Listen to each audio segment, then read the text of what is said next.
Edward Prescott ficou conhecido ao receber o Prêmio Nobel de Economia em 2004, mas ultimamente chama mais atenção pelas críticas à forma como o governo Obama lida com a crise.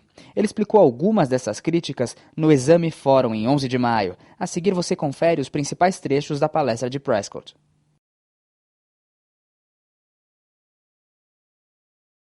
Are we in for another Great Depression? My answer is definitely not. The U.S. will lose a decade of growth, as did Japan after its financial crisis in 1992. Here, I hope I'm wrong. Soon per capita income will stop falling and then stagnate rather than fall as it has done the last 2 or 3 quarters. At some point, the U.S. will shift back to pro-productivity growth and cut tax rates, and the U.S. will again prosper. The big benefit of the foreign car makers in the U.S. are the American workers who work in those plants and the consumers of automobiles.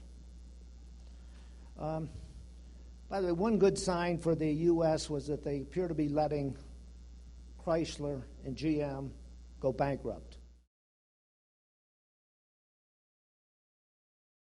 I think Brazil will do well.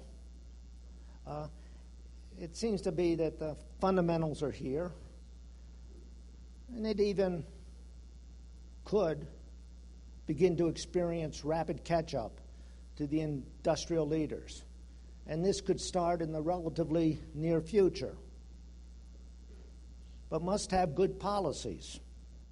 I advise decentralize and have competition among Brazilian states. Develop broad-based private ownerships with Brazilians investing in Brazil.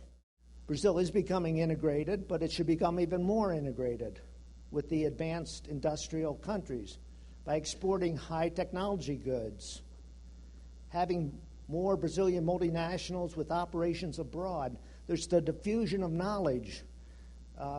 In that way, you get locked into a system of vested interest of staying open. And then foreigners have confidence to bring their technology here.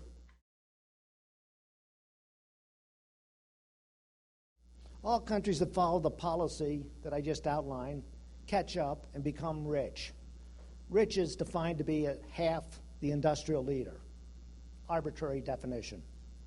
The set of rich industrial countries has been expanding over the last 60 years and surely will continue to expand. There were 14 in 1950, and now there are 32. I do not include any of the countries that are rich because of their oil endowment. They're industrial countries. If China's high growth rate continues, it will join in 2025. Maybe Brazil can make it in 2030. But as I see it, the question is not whether Brazil joins, but when.